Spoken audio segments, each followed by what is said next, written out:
সবচেয়ে বিলম্বিত জাতের গৌরমতি আম চাষ করে ব্যাপক সফলতা পেয়েছেন প্রবাসী যুবক জাহিদুর রহমান। ফ্রুট ব্যাগিং পদ্ধতিতে তিনি চাষ করছেন এ জাতের আম। এতে পোকামাকড় আক্রমণ করতে পারেনি আমে, তাই বিষ ও ভাইরাস মুক্ত রয়েছে আম। তার এই গৌরমতি জাত আম চাষের সফলতা দেখে এলাকার অনেকেই এ জাতের আম চাষে আগ্রহী হয়ে উঠেছেন।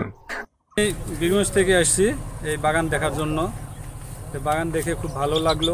বাগানে প্রচুর আম আসছে এবং এইরূপ আম বাগান করার জন্য আমারও মনে খুব উৎসাহ সৃষ্টি হয়েছে এবং আমি এই বাগান করব। দিনাজপুর জেলা শহর থেকে 14 কিলোমিটার পূর্ব দিকে দিনাজপুর ফুলবাড়ি মহাসড়ক সংলগ্ন পাঁচবাড়ি গ্রাম। এই গ্রামে 5 একর জমিতে 2 বছর আগে পৃথক 5টি আম বাগান গড়েছেন তিনি। প্রতিটি বাগানে বেগেঙ্গে ঝুলছে বিলম্বিত জাতের গৌরমতি আম। যখন বাজারে কিংবা বাগানে আম নেই, তখন এই গৌরমতি জাতের আম বাগানে উত্তোলন হচ্ছে। 15 আগস্ট থেকে 15 সেপ্টেম্বর পর্যন্ত এই আমের মৌসুম। এটা বরাবর বাগান, আমার বরাবর প্রবাসী, তবে এই বাগান অনেক বড়, বাহির থেকে লোকজন আসে। আমি পড়াশোনা করি, আবার পড়াশোনার পাশাপাশি এই আমগুলো দেখি, মানে আমাকে এই প্রকৃতির দৃশ্যটা খুব ভালো লাগে। এটি প্যাকিং করা আম খুব সুন্দর লাগে আমাকে দেখতে। অবসর সময় আমি আসে এখানে এটা পরিচর্যা করি ও দেখে যাই। ছোট ভাইয়ের বাগান, সে প্রবাসী, তার 5টা বাগান আছে। গৌরমতি প্রায় বিঘা 8, ফলন ভালো, মানুষ আসতেছে অনেক দূর থেকে। যাক, আমের ফলন ভালো, আর গত বছরের চেয়ে এবার আরো ভালো।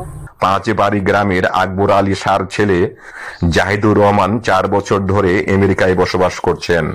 ইউটিউব চ্যানেল দেখে গৌরমতি আম চাষে তার আগ্রহ জাগে।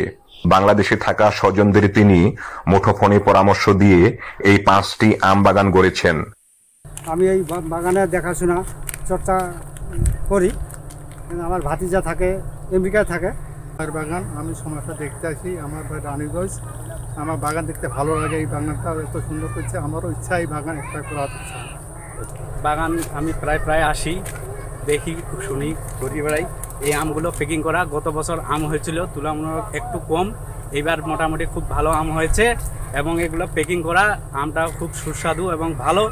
এই আমটা চচা অনেক পাতলা এবং আঠি চিকন, আঁশ মুক্ত, আঁশ নেই এবং আমটা খুব লেটে হয়, খুব দেরিতে হয়। এই কারণে আমটার মোটামুটি বাজার মূল্য অনেক ভালো পাওয়া যায় এবং এই আমটা বিষ মুক্ত এবং প্যাকেটিং করা খুব ভালো আম এটা।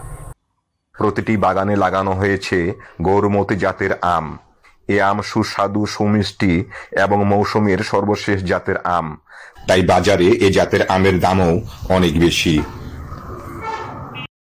ধানের জেলা দিনাজপুরে এই গৌরমতি জাতের 5টি আম বাগান করে ব্যাপক সাড়া ফেলেছে প্রবাসী জাহিদুল ইসলাম। তার এই সাফল্য এখন অনেকের অনুপ্রেরণা। সংশ্লিষ্ট বিভাগের সহযোগিতা অব্যাহত থাকলে এই জাহিদুল ইসলাম সহ আশপাশের এলাকায় এই আম বাগানের পরিধি আরও বৃদ্ধি পাবে, এমনটাই মনে করছেন সংশ্লিষ্টরা। শাহ আলম শাহী, চ্যানেল আই, দিনাজপুর। প্রিয় নম্বর সেট করে বিকাশে সেন্ড মানি করুন ফ্রি।